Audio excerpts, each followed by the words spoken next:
I want to pull something up on Twitter that somebody sent me.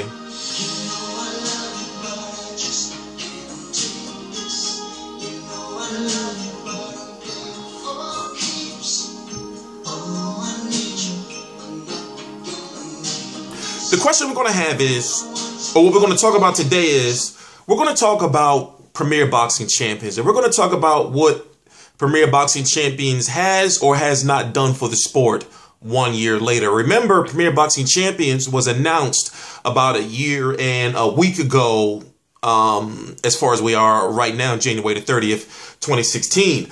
T-Street Controversy. This is T-Street Controversy Live. And here's something that somebody sent me.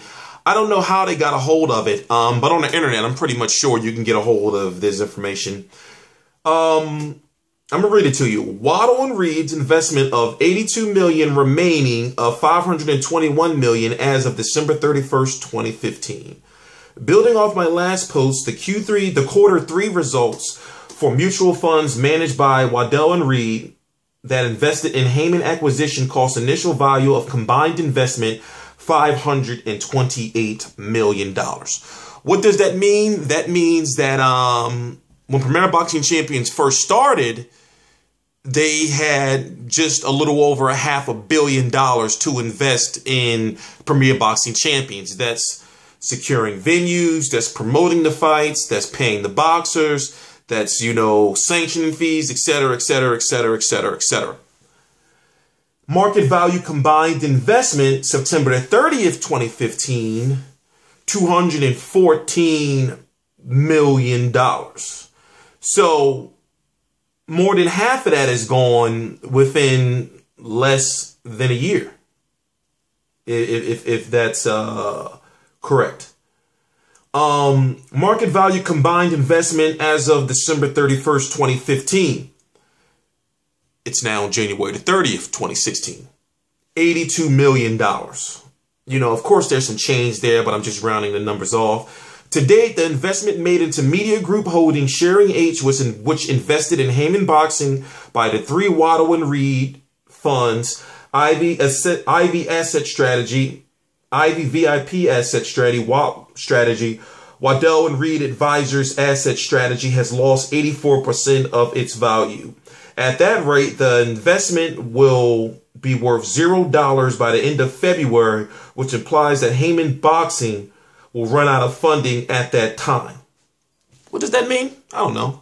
I mean, I know what it means, but at the same time, we don't know what they've already paid for this year and maybe next year and the years after. You know, now it does seem like a lot of money is spent. And I'll be honest with you, I'm a Premier Boxing Champions fan. I'm a fan of the concept of free boxing for all. But trust me, I don't like fucking fights like Adonis Stevenson versus Carpensy. I don't like fights like Landy Lara versus Jan Savek. I don't like fights like Charlo versus Silky Wilkie Camford. No disrespect, but it's just still, I want big fights. I understand that these guys have to line. I understand when it comes to the Haymon boxing strategy, you line your pockets first. You start building up your name. You start getting exposure. Then you start fighting big fight after big fight after big fight. But sometimes it just seems as though it takes too long for certain fighters to get these big fights. For example, reasons why Amir Khan is not fighting a Kell Brook, Keith Thurman, or a Danny Garcia in a rematch. He's supposed to be, but I don't think that he will. The question I have right now is, what has Premier Boxing Champions done for boxing over the last year?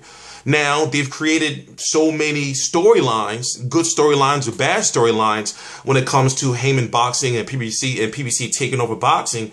They've created a lot of stories involving the Top Rank lawsuit, the Golden Boy lawsuit, and, you know, fighters not being able to fight each other. For example, interesting political twist when you have a Dominic Wade, who's an Al Haymon fighter. Al Haymon fighters don't fight on HBO. And then you have a guy like Gennady Golovkin who's signed to HBO. And you have those two guys have to negotiate, or one guy doesn't get a title shot, or the other guy has to drop his title.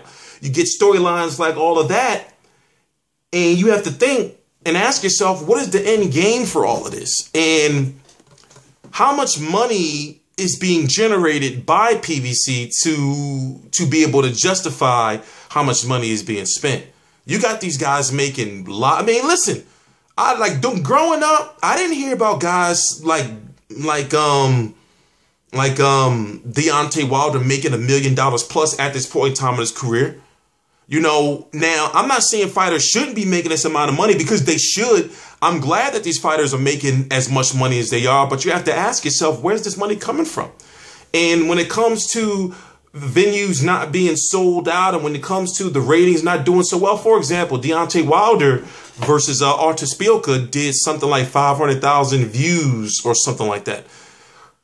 Whether it's good or bad, only Showtime and CBS really know, you know, like if they can turn a profit off of paying guys, you know, that much money from. But from what I'm understanding, Al Haymon pays the boxers purses.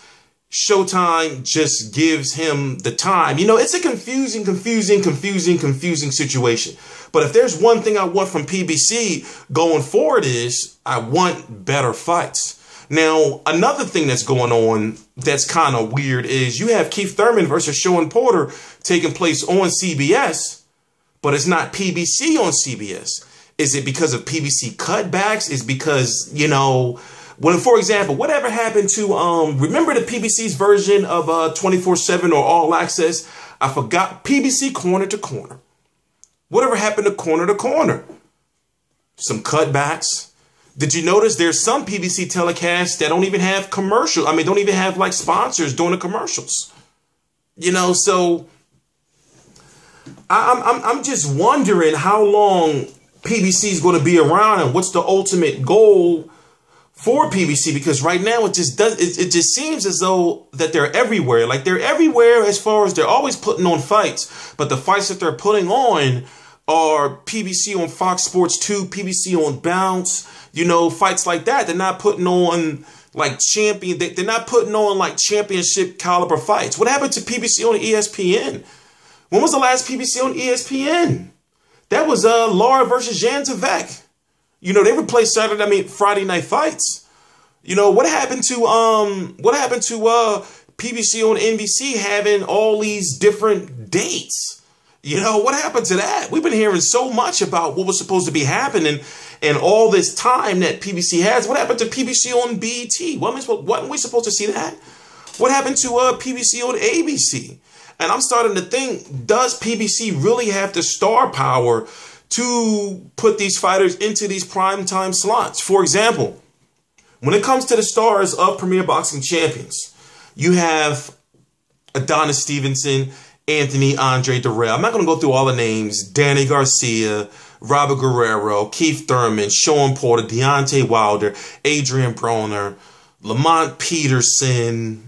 And I'm just trying to think of like names that are household names in the boxing community that they can use this this national televised Saturday night or Friday night primetime slots for.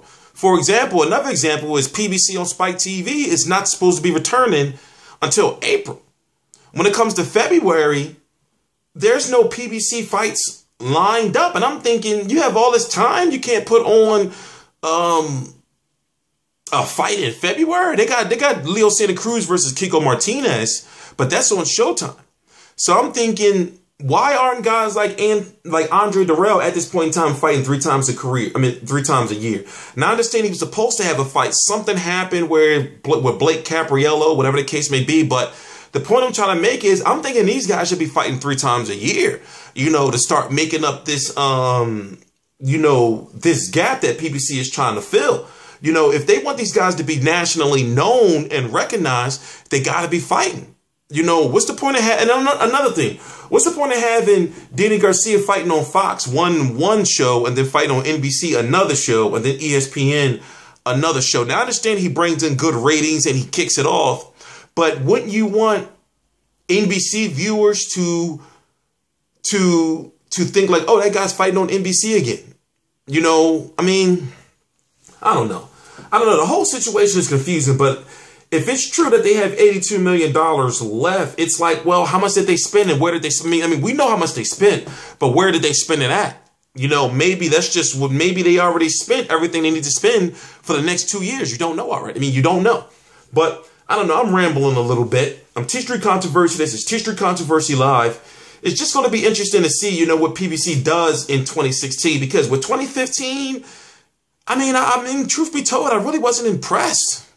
You know, I mean, I expected I expected more. And especially with the way the end of 2015 closed out. And now we're in January, and it's like really hasn't been. I mean, we had Danny Garcia versus see,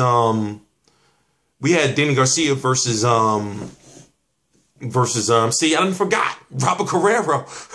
And we had Deontay Wilder versus Artis Spielka. But then you go into February, where's the momentum? So, you know, I'm fiending to watch Erickson Lubin fight.